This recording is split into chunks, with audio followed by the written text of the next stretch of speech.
chill out or talk to them, right? Um, so I liked what you were saying. I made up a quote, and I'm sure I made this up. I'm 100% that I made this up. This is a Phil original. Nobody ever could have said this before me. Um, Clarity before agreement and debate before clarity. And I think this is the process to coming to a solution. Debate before clarity. Define that. Mhm. So I think before you can have clarity, you have to have the debates of what's your discussion and to fight out what definitions are nowadays even. Because you can't just anymore say, here's my list of definitions, swallow it, right? In a world where words are very fluid and uh, emotions are high, you have to have that debate up front and iron out what even a definition means.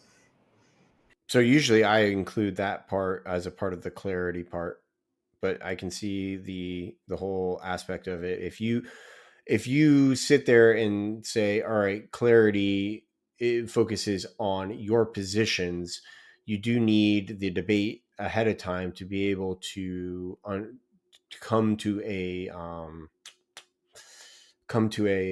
an agreement on what the terms of the debate, the terms that you are using are, and then you can start getting clarity, because it's like, if we do take a definition of a word and make it, I'm trying not to come up with something super controversial, like something super.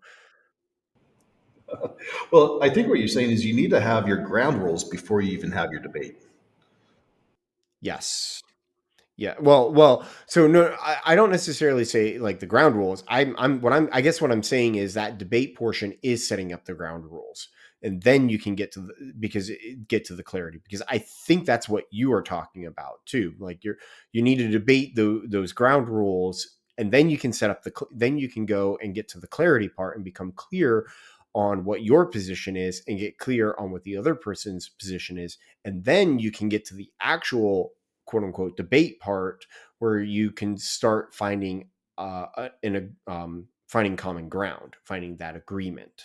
I think that's the process, and that you are trying to get at, and I agree with that. Did I did I term that right?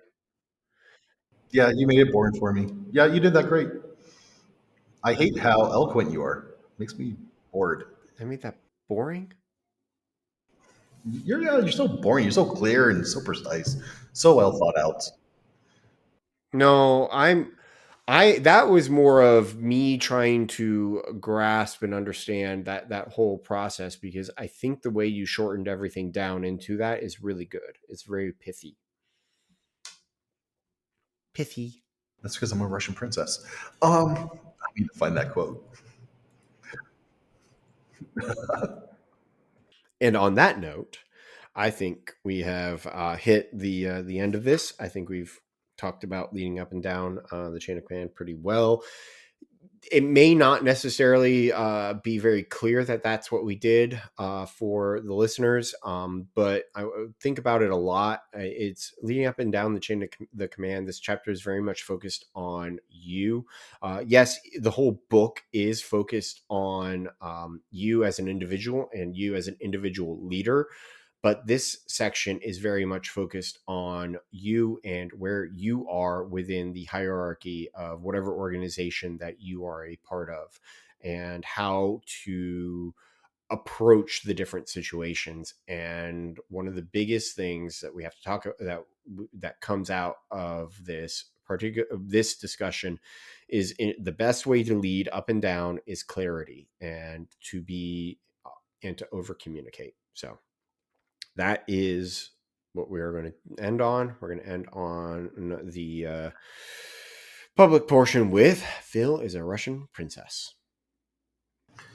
Beautiful one too. All right. That last part is going to be the end of it, and we're going to cut right to the outro, and everybody's going to be like, oh. They'll be like, Phil finally opened up. Um, that should be the spoiler on the screenshot. If we have like a little screenshot, it should be me, like a cartoon version of me in a Russian dress, Oh man, that's like really and the little Dutch sandals. Um, that's really going to be hard for me to do. Oh man. I may have to I may have to enlist someone outside of this, and I'm not going to mention their name, and kind of pay them money to do it. that'd be awesome. That'd be awesome.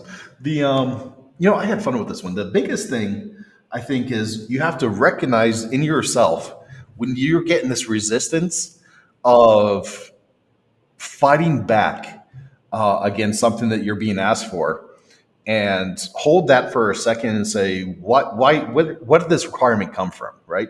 Because anytime you're in this situation for the first time, it doesn't happen. So it doesn't happen when you've been when you just come to a new job, right? When you just come to a new job, you're saying, okay, this is how it is here. You're figuring it out.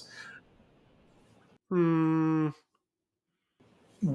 Yeah, I think this is something else. When you come to a new job and they're kind of being difficult, you're like, okay, this is the culture. You kind of accept it. But when it really hits you is when it comes out of nowhere. So I'm going to disagree because I very often what I have seen with a lot of people is when they come to a new job, they come in with their priors Mhm. and they see the way people are way things are being done at the new job, and I think that's very I think that all depends upon the person and what their priors are. If the person who's coming in had a really good experience with their priors and they come in and they see the way things are being done at one company, and they're going to buck against the way things are being done. They're going to, and it's going to be a very immediate thing. If someone had negative experience with their priors, they're going to do what you said, and they're going to sit back and they're going to sit and observe. I think it takes someone very mature, like what you were saying, who to sit back and be like, okay, this resistance that I am feeling internally, I need to hold back on. I need to sit back and observe. I honestly, I think the best thing that anybody can do when they come and join a new team and a new thing is to sit back and observe and just watch and see how everybody interacts.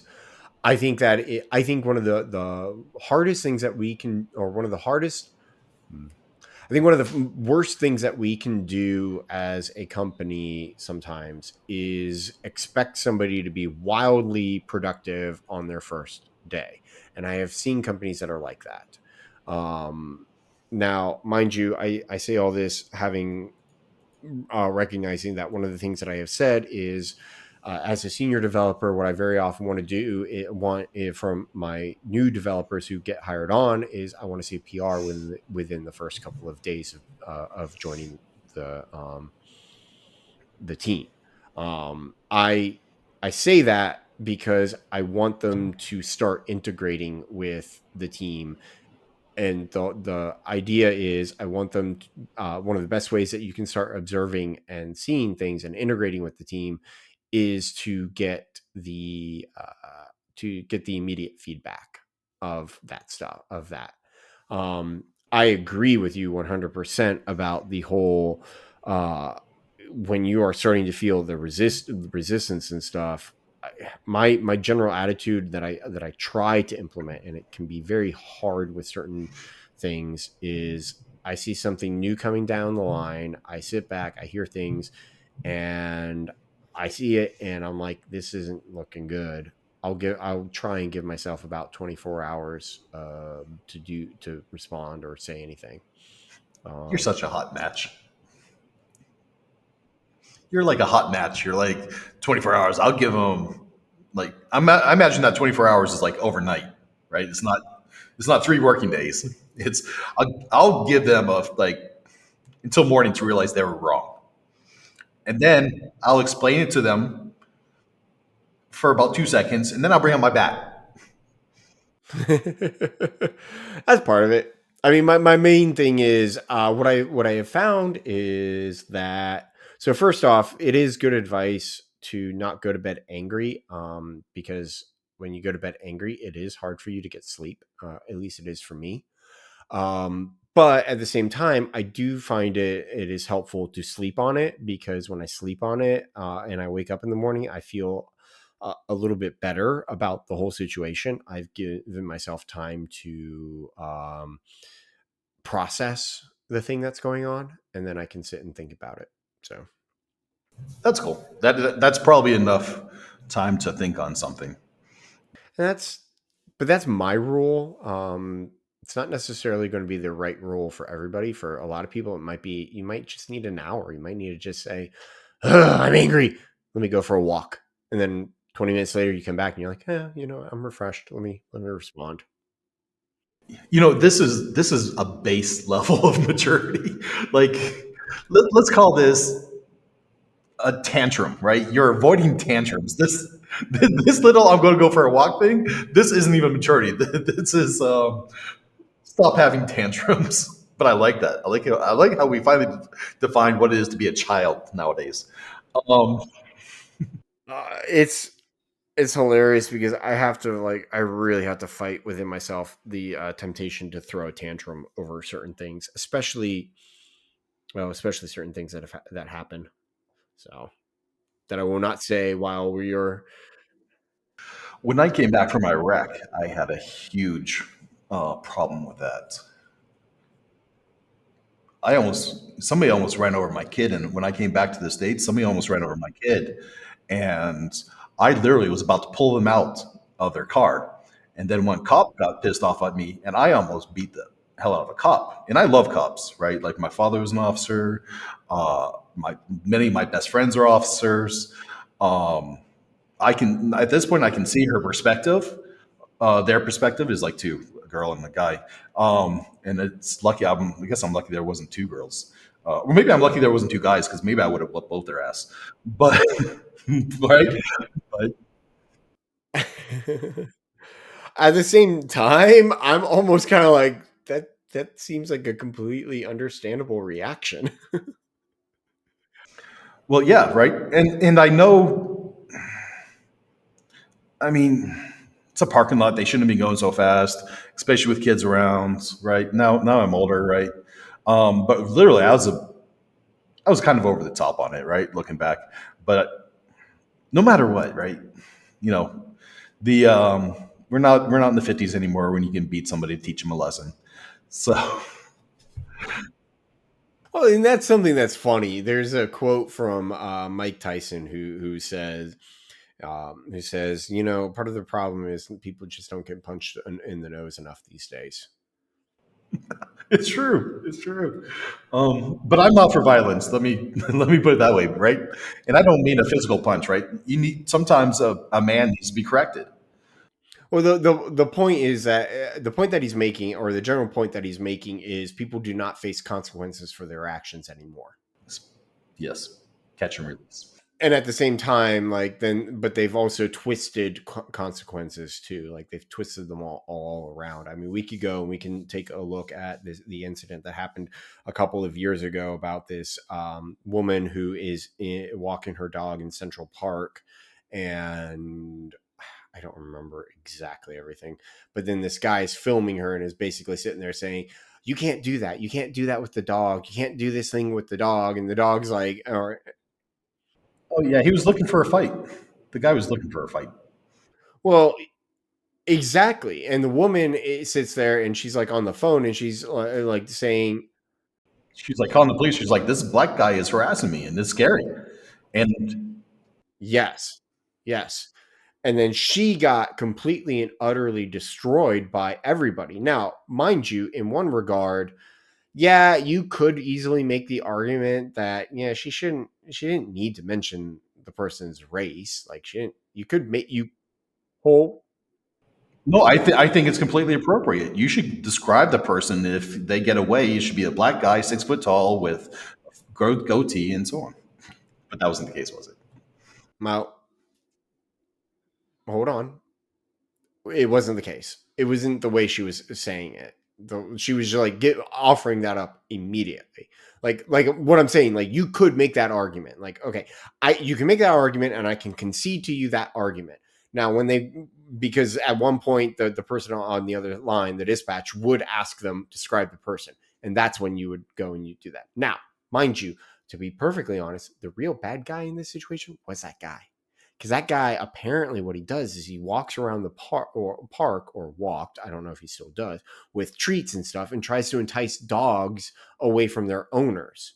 What kind of crazy nut job does that?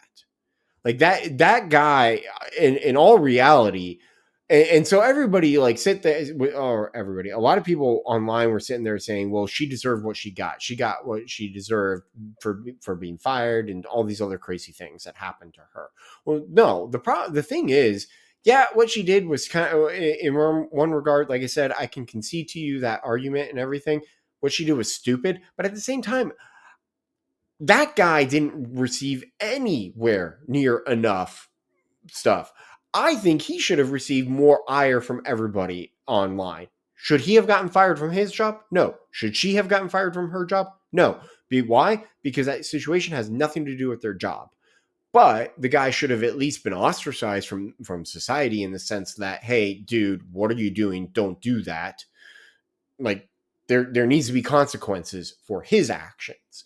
Her consequences are different. Like, I think she really was doing something with her dog somewhere that she shouldn't have been, but at the same time, it's kind of so, like, the consequences should have been focused on what she was doing. And the same thing with him. And it's just, so that's like my whole point is, like, there are like the consequences that are happening to people in society these days are not the correct consequences. They're upside down and weird and horrible and stupid, and just, what in the world are people thinking? When people are looking for a fight, you'll find one. Um, Oh, always, always. So yeah, that's you had said something that was kind of fun for me, right? And right, it was where we were talking about people that come and leave at a certain time, and we fleshed out a lot of that. But what I think is fun to consider is that people have like characters, right? And in witchcraft, in witchcraft, right? Homopathy, they call it constitutional types. I know witchcraft, homopathy, and witchcraft is not totally the same thing, but we can have fun with that. Um, uh, how did we get to witchcraft? I'm going to explain. So, uh, under homopathy, right? There's different types of characters, right? They call them constitutional types, and one of those types is like phosphorus, right? Oh, hold on, how do you know all this too? Because I am also like a modern scientist, right? So the Okay, right, I have levels. I'm like Shrek, right? you're deep. Yeah, you're deep and sensitive. I'm so sensitive. I really am a very sensitive person, right? I care about people's ambitions and their goals and their feelings, right? Yeah, no, it's true. It's true. I am a very sensitive guy. I just don't have tolerance for bullshit. So